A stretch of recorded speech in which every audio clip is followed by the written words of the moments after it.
नमस्कार दोस्तों, मैं आपका स्वागत करता हूं मेरे चैनल तेज व्हील कॉन्ट्रैक्टर में।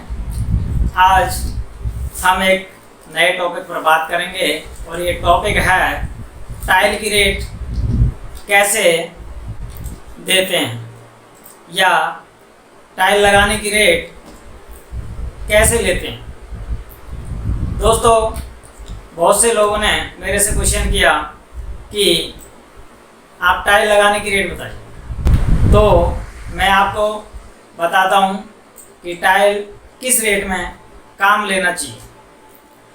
दोस्तों, नॉर्मली लोग ये कहते हैं कि टाइल 10 रुपये फीट में लग जाएगी, 15 रुपये फीट में लग जाएगी, या 20 रुपये फीट में लग जाएगी, या 30 रुपये फीट में लग जाएगी। दोस्तों, ऐसे कैसे मानते हैं कि हमें 10 में लगानी है या 20 में लगानी है या 30 में लगानी है।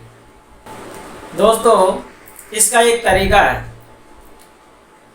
जैसे हम टाइल लगाते हैं, उससे पहले रेट देने से पहले इस बात को देखना चाहिए, अगर हमको टाइल किसी मकान के अंदर लगानी है, वो भी ग्राउंड फ्लोर पे लगानी है, और किसी कमरे में लगानी है, और कमरे में लगानी है तो फ्लोर की जो टाइल होती है, फर्श की जो टाइल होती है, उस टाइल का अलग रेट होता है।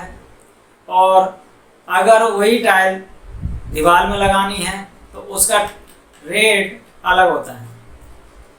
दूसरी बात, अगर वो टाइलें साइज में छोटी बड़ी होती हैं, उनका रेट भी अलग होता है। अब ये कैसे होता है मैं आपको बताता हूँ।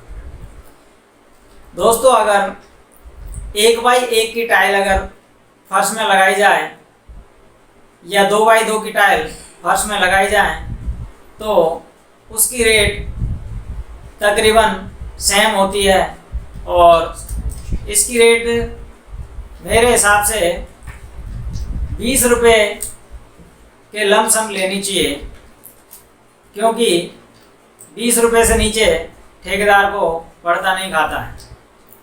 अब इसी फर्श के काम को अगर हम दूसरी मंजिल पे या तीसरी मंजिल पे काम करते हैं तो हमारा लेबर चार्ज जो है वो बढ़ जाता है, क्योंकि हमें माल मटेरियल जो होता है नीचे से ऊपर ले जाने का, जैसे कि डस्ट वगैरह हो गया, रेता हो गया, जो भी सीमेंट है, अगर फर्श में लगाएंगे तो हमें डस्ट वगैरह चाहिए, तो उसका माल मटेरियल जनाने का और टाइल जनाने का ऊपर का जो खर्चा पड़ता है, तो उसके हिसाब से कम 20 रुपये से बढ़ा करके 25 रुपये होनी चाहिए, या और भी आगे पीछे बढ़ा सकते हैं। अब बात करते हैं दीवार की टाइल। जो वॉल टाइल होती हैं उनका रेट भी इससे कम 4-5 रुपये एक्स्ट्रा होती हैं। इसमें भी अलग अलग तरीके की टाइल लगती हैं।